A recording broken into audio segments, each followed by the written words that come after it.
Y a esta hora quiero darle la bienvenida en el estudio de los desayunos 24 horas en Quito a Fausto Camacho, coordinador del Observatorio Ciudadano Electoral. Muy buenos días, gracias por acompañarnos. Buenos días, un gusto siempre estar con ustedes.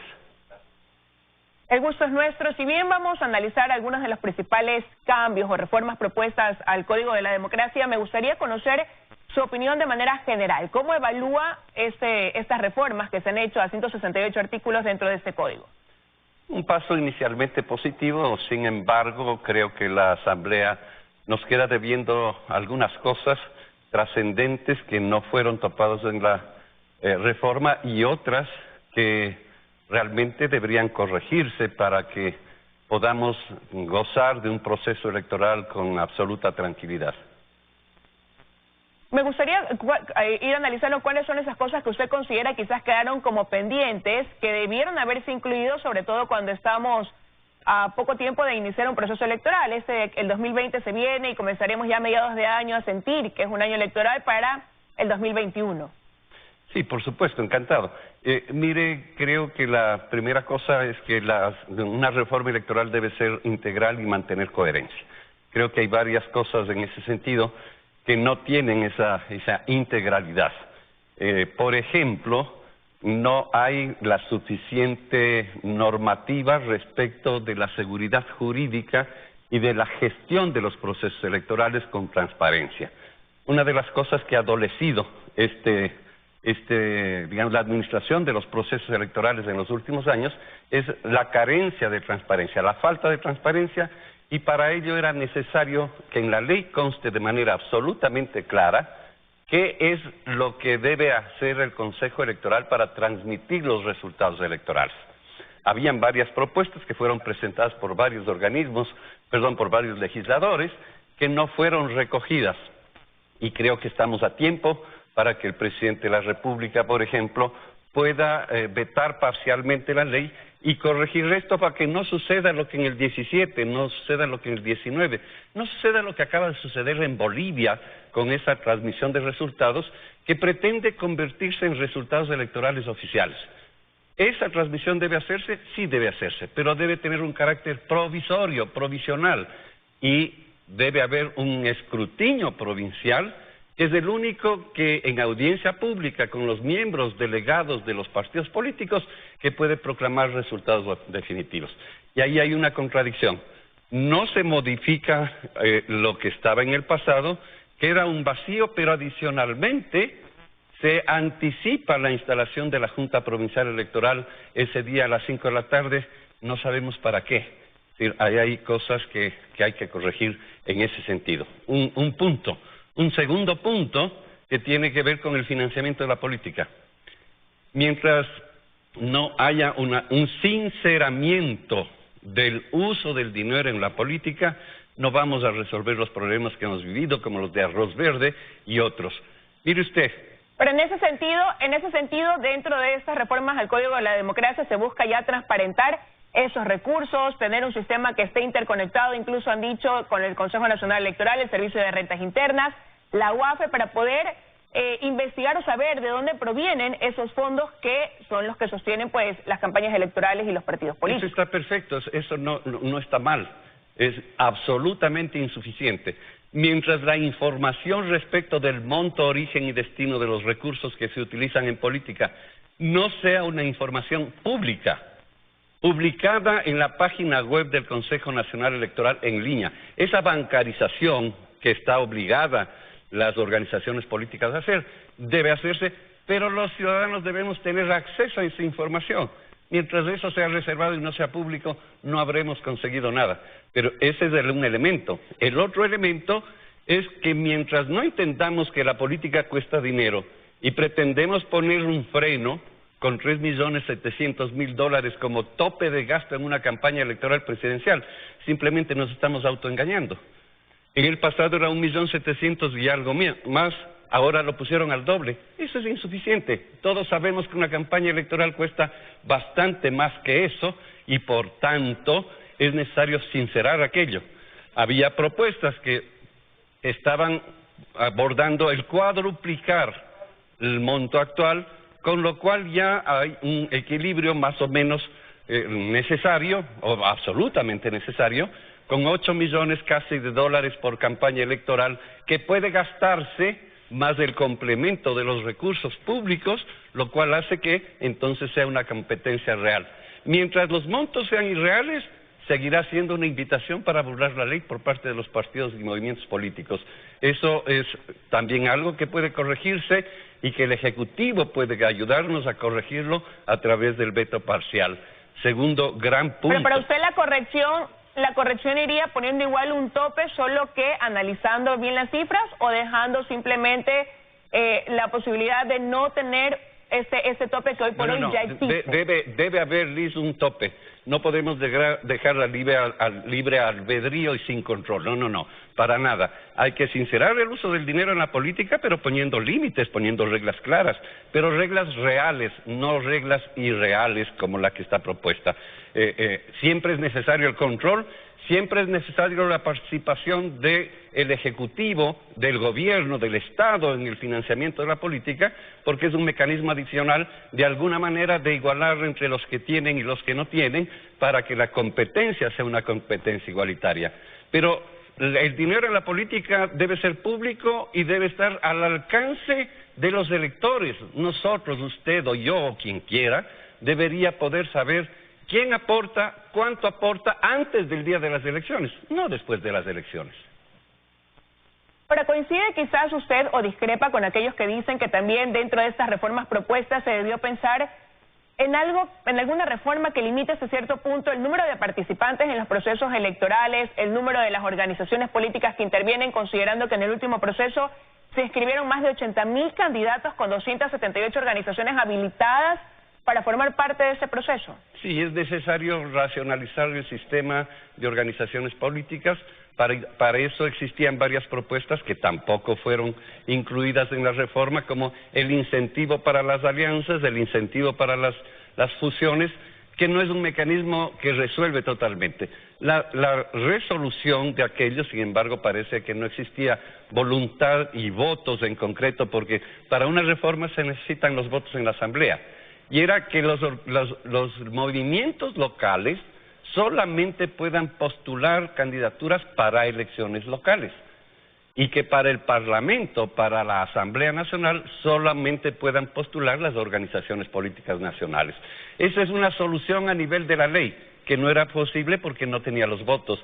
Pero una solución integral a ese sistema pasa por una enmienda de la Constitución, cuando es esa la que da origen a que en todos los niveles de gobierno pueden existir movimientos políticos. Es necesario corregir también aquello del financiamiento de las organizaciones políticas, cuando en el 2010 se echó al traste el concepto de la Constitución que decía que solo los partidos deberían recibir fondo partidario permanente. En aquel entonces Alianza País, que quería recibir también dinero, pues modificó el artículo 355 de la ley y abrió para que los movimientos también reciban. Esto fue lo que provocó el incentivo para el gran boom de movimientos que antes no recibían de acuerdo a la Constitución. Y esa norma hay que corregirla ahora. Hay que hacerlo, hay que derogar el 357 y de esa manera tendremos un mecanismo de regulación de aquella sobrecargada participación de la oferta electoral. Ahora hablemos de las cosas que sí están propuestas dentro de estas reformas. Una de ellas, este cambio del método de Hunt al método de Webster. ¿Cree usted que es lo más idóneo, considerando que desde el punto de vista de aquellas bancadas que votaron o lo propusieron y dieron su aprobación, esto se basa en poder favorecer esas minorías que hoy por hoy se ven perjudicadas dentro de obtener una posición o de obtener pues alguna asignación dentro de un proceso electoral?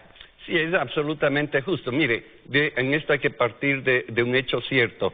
La Constitución en el artículo 116 dice que será la ley la que establezca un sistema electoral para las elecciones pluripersonales, entiéndase, para la Asamblea, para el Parlamento Andino, para los concejales y para las juntas parroquiales, basado en 3 principios: el principio de la igualdad del voto, la proporcionalidad y la paridad entre hombres y mujeres. Si es que no se hacía este cambio, la lejanía en la proporcionalidad y en cumplir con el mandato constitucional era evidente. El sistema electoral que teníamos es un sistema electoral mayoritario en lo fundamental. Hoy, al haber incluido Webster en lugar de Hunt, tendremos un sistema electoral un poco más proporcional. El realmente proporcional es el que hubiese permitido que, aparte de cambiar la fórmula de asignación de escaños, se hubiesen eliminado aquellos perversos distritos que hacen que la provincia del Guayas se divida en 4, la de Pichincha en 4 y Manabí en 2. Eso favorece a la concentración en las grandes fuerzas. Porque pero entonces, ¿cómo puede repercutir eso? El hecho de que se mantengan las circunscripciones que no fueron eliminadas versus lo que se está haciendo en cambio el método de Hunt a Webster. Ya en la práctica, ¿cuál va a ser el resultado? En la práctica el resultado va a ser que tendremos mayor participación proporcional de otras fuerzas políticas, sin embargo no la suficiente para cumplir con aquel mandato constitucional del artículo 116 que habla de la proporcionalidad. Porque la proporcionalidad está determinada por dos elementos, el tamaño del distrito y la fórmula de asignación de escaños. Se ha topado solamente el uno. Por ejemplo, aplicado la fórmula de Webster a los resultados electorales de la actual Asamblea, las elecciones del 2017, pues usted tendría que el movimiento Alianza País del gobiernista de ese entonces hubiese obtenido 10 escaños menos.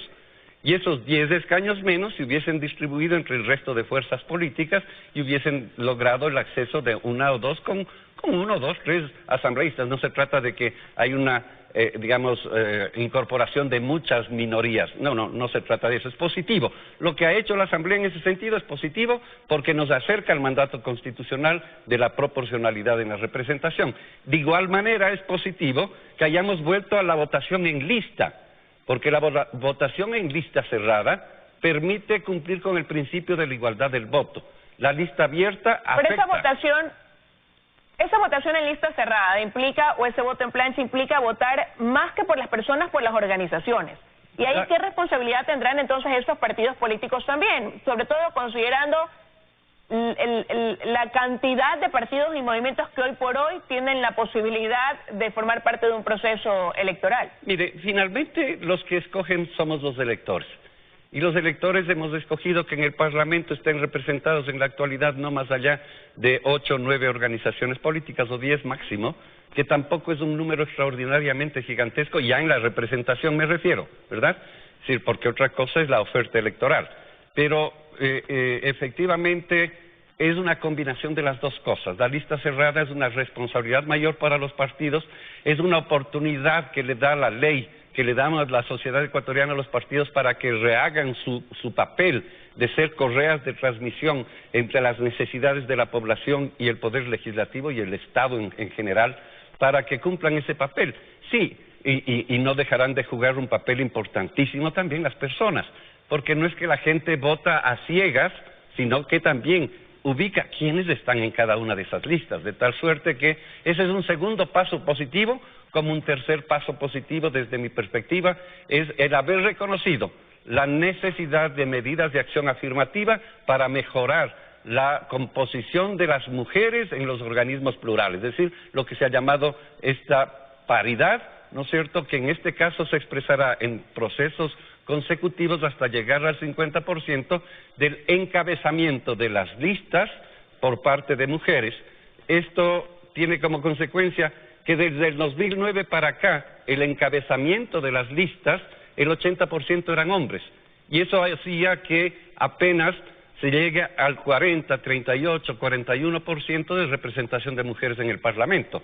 Si es que corregimos aquel despropósito de 80% de listas encabezadas por hombres, seguramente vamos a mejorar la presencia de las mujeres en el Parlamento y en los organismos como los consejos municipales y las juntas parroquiales. Seguramente comenzaremos a ver cambios también en las estructuras, conformación de los partidos políticos, con la necesidad de que haya una equidad en la participación de mujeres y también la inclusión de jóvenes, que tienen que ir sumando un porcentaje progresivo según estas reformas al Código de la Democracia. Y quisiera preguntarle también cómo va a cambiar el panorama electoral también, una vez que sería obligatorio que vayan a un debate los candidatos a la presidencia y vicepresidencia de la República. Absolutamente positivo, y no solo de la presidencia de la República, los debates deben ser de todas las autoridades de elección unipersonal, o sea, el presidente, los prefectos o prefectas, los alcaldes. Estas tres dignidades deben debatir a lo largo de la campaña electoral como un mecanismo de entregarle mayor información a la ciudadanía, al elector, que el elector tenga mayores elementos de juicio para pronunciarse respecto de quién quiere que dirija los destinos del país. Y si es que hay un debate que es obligatorio, pues tendremos, en buena hora que esto se aprobó así, nuevos elementos de juicio. Mire, si es que eso se complementaría con la información del financiamiento de la política, si es que eso se complementaría con mayor transparencia en la transmisión de los resultados, tendríamos un sistema electoral deseable, digamos, reglas del juego mejores para la competencia electoral.